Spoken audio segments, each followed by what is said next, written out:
नमस्कार मंडळी, मी आहे दीपाली आणि माझ्या चॅनलवर तुमचे स्वागत आहे.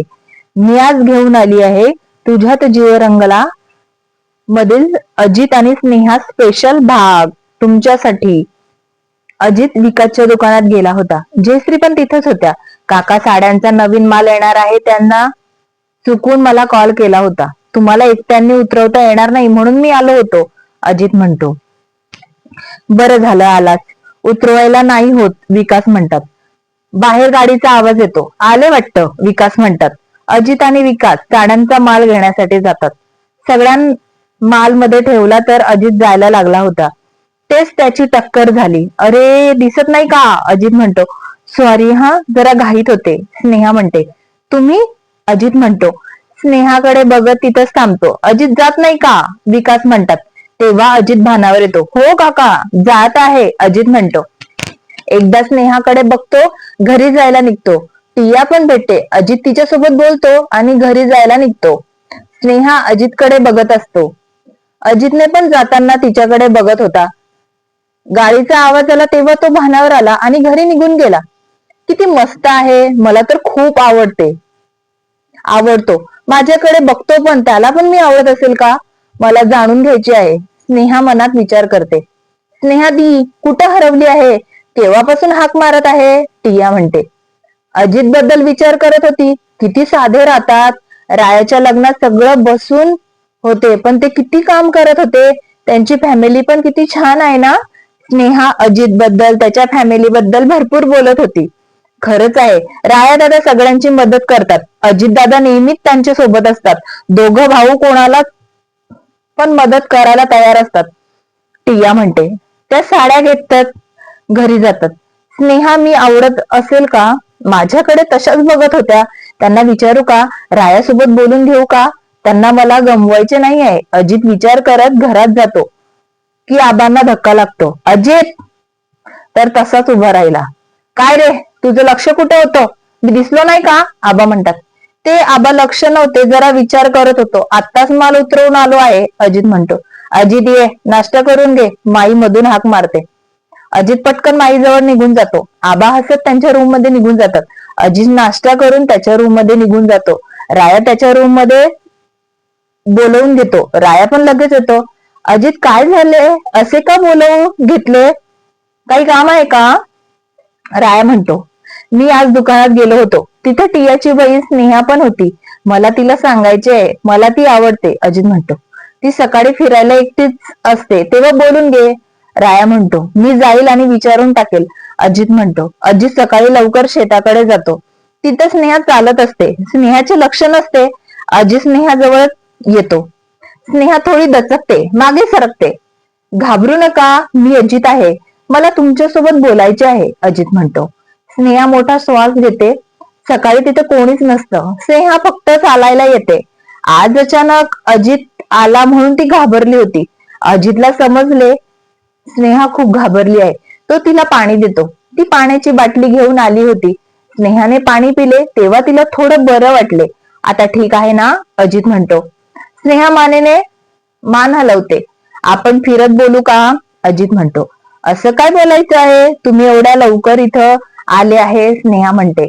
मी फिरवून नाही बोलत, मला तू खूप आवडते. जेव्हा तुला टिया सोबत बघितले तेव्हा तू माझ्या मनात बसली.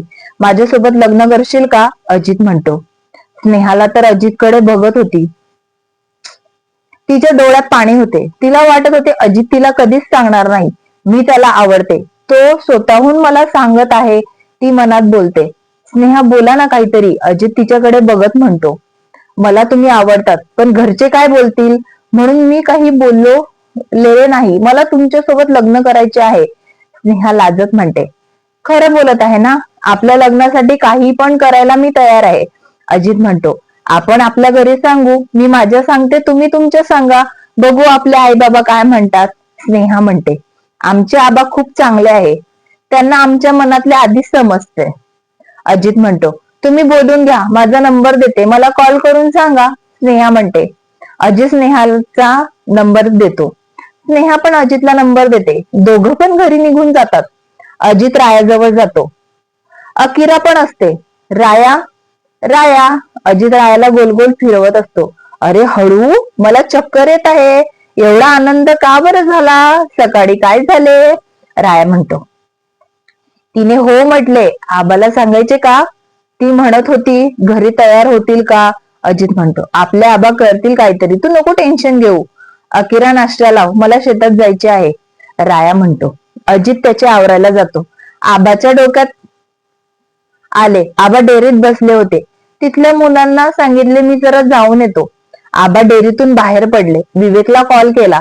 त्याच्यासोबत बोलून घेतले. विवेक कडून नंबर घेतला. त्या नंबरवर कॉल केला. ऍड्रेस विचारून घेतला. ते तिथं जायला लागले. आबा विचारात तिथं पोचले. दरवाजा वाजवला. दरवाजा उघडला. आबा तुम्ही या ना, टिया म्हणते. विवेक कडून टियाचा नंबर आबांनी घेतला. टियाला कॉल करून तिच्या घरचा ऍड्रेस विचारून घेतला आणि तिच्याकडे आले. आबा आतमध्ये जातात. तुझे वडील नाहीये का? मला त्यांच्यासोबत बोलायचे होते. आबा म्हणतात. बाबा आहे, मी बोलवते, तुम्ही बसा. टिया म्हणते. तिच्या बाबांना बोलवते. आबांना पाणी आणून देते. टियाचे बाबा येतात. आबा माझ्याकडे काय काम काढले? टियाचे बाबा म्हणतात. मला तुमचे मोठी मुलगी माझ्या मुलासाठी हवी आहे, त्यासाठी मी इथं आलो आहे. आबा म्हणतात. आबा तुम्ही काय बोलत आहात? टियाचे बाबा म्हणतात. खरंच बोलत आहे. माझ्या आजीसाठी मला तुमची स्नेहा आवडली आहे. आबा म्हणतात. माझ्या कानांवर विश्वास बसत नाही आहे. माझ्या मुलीचे भाग्य खूप मोठे आहे की ती तुमच्या घरी जात आहे. मी शोधून पण एवढे चांगले स्थळ तिला आले नसते. टियाचे बाबा म्हणतात. लग्न पक्क करायचे का? आमच्या घरच्या लोकांना आम्ही उद्या घेऊन येतो. आबा म्हणतात.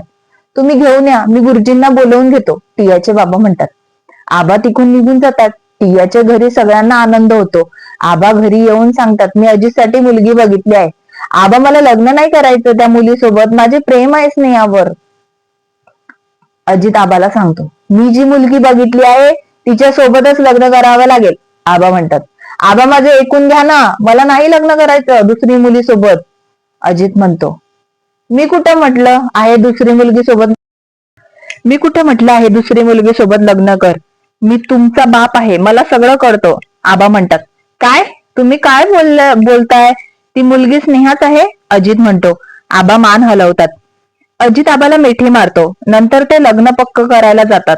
लवकरचा मुहूर्त काढतात. अजित आणि स्नेहाचे लग्न लावून देतात. अजित आणि स्नेहा नंतर मस्त राहतात. भाग कसा वाटला नक्की कळवा. लाईक करा, कमेंट करा.